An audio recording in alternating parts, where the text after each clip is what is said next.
ओम नमः शिवाय। दोस्तों, आपका हमारे चैनल पर स्वागत है। आज के इस कार्यक्रम में हम आपको जानकारी देने वाले हैं देवगुरु बृहस्पति के नक्षत्र परिवर्तन के प्रभाव के बारे में। देवगुरु बृहस्पति 13 अगस्त 2025 को अपना नक्षत्र परिवर्तन करने जा रहे हैं। तो बृहस्पति के नक्षत्र परिवर्तन का प्रभाव कर्क लग्न या कर्क राशि वालों पर किस प्रकार से पड़ेगा? क्या अब आपके जीवन में कुछ नई बहार आने वाली है? क्या जो आपके रुके हुए कार्य हैं उनमें गति आएगी? भाग्य का कितना सहयोग मिलेगा? आपके संपूर्ण जीवन को ये किस प्रकार से प्रभावित करेंगे? विस्तार से इस वीडियो में हम चर्चा करेंगे। देखिए, कर्क राशि वालों, जब हम देवगुरु बृहस्पति की बात करते हैं तो इन्हें ज्ञान, धर्म, शिक्षा, संतान, संतान का सुख, संतान से प्राप्त होने वाला सुख, इसके साथ ही बैंकिंग सेक्टर, फाइनेंस का सेक्टर, जुडिशरी, लॉ, इन सभी क्षेत्रों को ये रिप्रेजेंट करते हैं। इसके साथ ही देवगुरु बृहस्पति 13 अगस्त 2025 को राहु के नक्षत्र से निकलेंगे और अपने स्वयं के नक्षत्र पुनर्वसु नक्षत्र में प्रवेश करेंगे और आगामी 18 जून 2026 तक पुनर्वसु नक्षत्र में ही गोचर करेंगे। लेकिन इसके साथ ही वर्तमान समय में जो देवगुरु बृहस्पति का गोचर हो रहा है वह मिथुन राशि में हो रहा है, जो कि 18 अक्टूबर तक ये अतिचारी गति कर रहे हैं। उसके बाद 18 अक्टूबर के से लेकर और 4 दिसंबर तक ये अपनी उच्चस्थ स्थितियों को प्राप्त करेंगे, यानी कि आपके प्रथम भाव से गोचर करेंगे और 4 दिसंबर के बाद पुनः एक बार वक्री होंगे और आपके 12th हाउस में आ जाएंगे। तो देवगुरु बृहस्पति के इस गोचर के प्रभाव से निश्चित तौर पर कर्क राशि वालों आपके लिए लाभकारी परिणाम देखने को मिलेंगे। बृहस्पति, अगर हम बात करते हैं आपके लिए, तो आपके नवम भाव के स्वामी बनते हैं और छठे भाव के स्वामी होकर 12वें भाव से गोचर करेंगे। तो देखिए, स्पष्ट बात यह है कि जो लोग विदेश से जुड़े हुए हैं या आपका कार्य क्षेत्र विदेश से जुड़ा हुआ है या आप स्वयं विदेश में रह रहे हैं, विदेश जाना चाह रहे हैं, तो आपके लिए बृहस्पति का नक्षत्र परिवर्तन लाभकारी सिद्ध होगा। आपके विदेश जाने के योग बनेंगे। विदेश जाकर कोई नौकरी प्राप्त करना चाहते हैं, व्यवसाय करना चाहते हैं, तो बृहस्पति आपके लिए बहुत ही शुभ परिणाम यहाँ पर देते हुए नजर आ रहे हैं। साथ ही 18 अक्टूबर 2025 से लेकर 4 दिसंबर 2025 के मध्य में आपकी कोई बड़ी मनोकामना पूर्ण हो सकती है।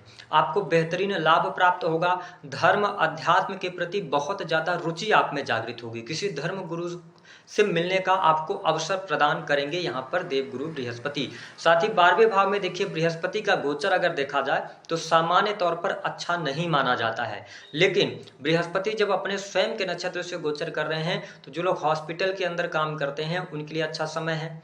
जो इन्वेस्टमेंट पोर्टफोलियो के साथ में जुड़े हैं या आध्यात्मिक आप उन्नति चाहते हैं तो यह गोचर आपके लिए शानदार साबित होगा। देवगुरु बृहस्पति की जो 5वीं अमृतमय दृष्टि का प्रभाव रहेगा, ये आपके चतुर्थ भाव को देखेंगे तो आप देखेंगे कि इस समय अवधि के दौरान आपके सुखों में वृद्धि होगी। सुख साधन निश्चित तौर पर आपके बढ़ने जा रहे हैं। आपके घर परिवार में मांगलिक कार्यक्रम होंगे, धार्मिक आयोजन होंगे, माता पिता का सहयोग और समर्थन आपके जीवन में देखने को मिलेगा। और मैंने बताया कि मकान, वाहन, भूमि से संबंधित कार्य होंगे। पुराने मित्रों से इस समय अवधि के दौरान आपकी मुलाकात हो सकती है। इसके साथ आप देखें कि 18 अक्टूबर से लेकर 4 दिसंबर तक संतान को लेकर कोई गुड न्यूज प्राप्त होगी। संतान की स्थिति बेहतर होगी। अगर आप फैमिली अथवा संतान प्लान करना चाहते हैं तो 18 अक्टूबर से लेकर 4 दिसंबर का टाइम आपके लिए बहुत बढ़िया रहेगा। 18 अक्टूबर से लेकर 4 दिसंबर तक प्रेम संबंधों में अनुकूलता देखने को मिलेगी। जिन लोगों के शादी विवाह से संबंधित बात नहीं बन पा रही थी तो उनके लिए शादी विवाह अथवा वैवाहिक बंधन में भी बंधने का योग बनेगा 18 अक्टूबर से लेकर 4 दिसंबर तक। साथ ही देवगुरु बृहस्पति की जो 7वीं दृष्टि का प्रभाव है ये आपके छठे भाव को देखेंगे, जहां पर इनकी स्वयं की राशि है। तो देखिए, अगर आप कारपोरेट सेक्टर के अंदर कार्य कर रहे हैं, बैंकिंग सेक्टर, फाइनेंस का सेक्टर हो गया, ठीक है, या इंश्योरेंस के सेक्टर में आप कार्य क्षेत्र में हैं तो आपको लाभ मिलेगा। जो लोग आईटी सेक्टर से जुड़कर काम कर रहे हैं, नौकरी में हैं, उनके लिए भी अच्छा रहेगा। नौकरी में आपको प्रमोशन मिलने का योग दिखाई देता है। साथ ही आपकी पद प्रतिष्ठा भी यहाँ पर बढ़ने वाली है। यदि वैवाहिक जीवन को लेकर कोई समस्या चल रही थी तो वैवाहिक जीवन भी आपका अच्छा रहेगा। और आप देखेंगे कि इस समय अवधि के दौरान जो पिछले समय से आपकी फिजूल खर्ची बहुत ज्यादा बनी हुई थी कर्क राशि वालों, तो कहीं ना कहीं से फिजूल खर्ची भी आपकी यहाँ पर कम होती नजर आएगी। काम कारोबार में लाभ के योग बनते हैं। बिजनेस व्यापार आपका अच्छा रहेगा। बिजनेस व्यापार से आपको सफलता मिलेगी। हालांकि थोड़ा सा गति आपके लिए धीमी रह सकती है, लेकिन ओवरऑल अगर देखा जाए तो स्थितियां बहुत बढ़िया रहने वाली है।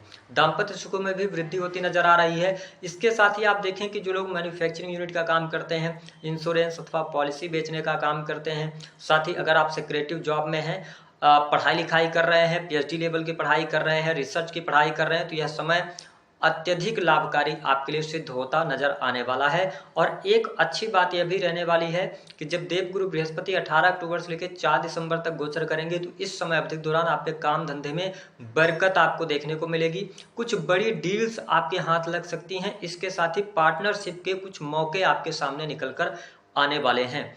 अगर आप सरकारी क्षेत्र से जुड़े हैं तो यह समय अनुकूल आपके लिए रहने वाला है। सरकारी क्षेत्र से आपको लाभ मिलने के संकेत दिखाई देते हैं। वरिष्ठ अधिकारियों का सहयोग और समर्थन प्राप्त होगा। धन लाभ की स्थितियां बहुत बढ़िया रहेंगी। धन लाभ आपके लिए बहुत अच्छा होता हुआ नजर आ रहा है। हालांकि इस समय अवधि के दौरान में आपके लिए कुछ चीजों को लेकर सतर्क करने की आवश्यकता रहेगी कि आप इजी मनी की तरफ मत भागिएगा। किसी भी प्रकार के इलीगल एक्टिविटी में आपको सम्मिलित नहीं होना, क्योंकि यहाँ पर देवगुरु बृहस्पति 12वें भाव से गोचर कर रहे हैं। राहु का जो गोचर हो रहा है वो आपके अष्टम भाव से हो रहा है। तो अगर आप इलीगल चीजों पे जाते हैं तो कहीं ना कहीं से आगे चल के फंस जाएंगे। थोड़ा अपने स्वास्थ्य का ध्यान जरूर कर्क लग्न या कर्क राशि वालों आपको बनाए रखना पड़ेगा। आपको नजर जल्दी जल्दी लग सकती है, ठीक है, या स्वास्थ्य संबंधित कोई ना कोई तकलीफ, पेट से जुड़ी हुई समस्या, ठीक है, चोट चपेट दुर्घटना, इन चीजों से थोड़ा सा आपको बचाव करने की आवश्यकता रहेगी। हालांकि छोटे भाई बहनों के साथ संबंध आपके अच्छे रहने वाले हैं। इस समय अवधि के दौरान लाभ प्राप्त करते हुए आप नजर आएंगे। साथ ही आप देख पाएंगे कि जब देवगुरु बृहस्पति अपना नक्षत्र परिवर्तन कर रहे हैं, यानी कि पुनर्वसु नक्षत्र में जा रहे हैं, तो भाग्य में वृद्धि निश्चित तौर पर कराएंगे। गुरुजनों का सहयोग और समर्थन प्राप्त होगा। विदेश से लाभ आपके लिए होता हुआ नजर आएगा। इसके साथ नौकरी पेशा जीवन अच्छा रहेगा। अगर आप कर्ज की अधिकता से परेशान चल रहे थे तो कर्ज से धीरे धीरे आप बाहर निकलेंगे। शत्रु संबंधित कोई समस्या चल रही थी तो वह समस्या दूर होगी। कोर्ट कचहरी आदि का कोई मामला था तो उसमें भाग्य का सहयोग आपको मिलने लग जाएगा। तो ये कुछ चीजें आपके लिए बहुत ही पॉजिटिव होती हुई नजर आ रही हैं कर्क लग्न या कर्क राशि वालों के लिए। तो धन लाभ बहुत बढ़िया है, विदेश से लाभ अच्छा है, फिजूल खर्ची आपकी रुकेगी, व्यापार अच्छा रहेगा, काम धंधे में बरकत होगी, संतान की स्थिति बेहतर रहने वाली है, प्रेम संबंध भी अच्छे तरीके से आप आगे बढ़ेंगे। जिन लोगों के विवाह नहीं हुए हैं तो विवाह होने का योग बनेगा। तो ये कुछ चीजें आपके लिए बहुत ही शानदार यहाँ पर बनी रहने वाली है। उपाय क्या करना है?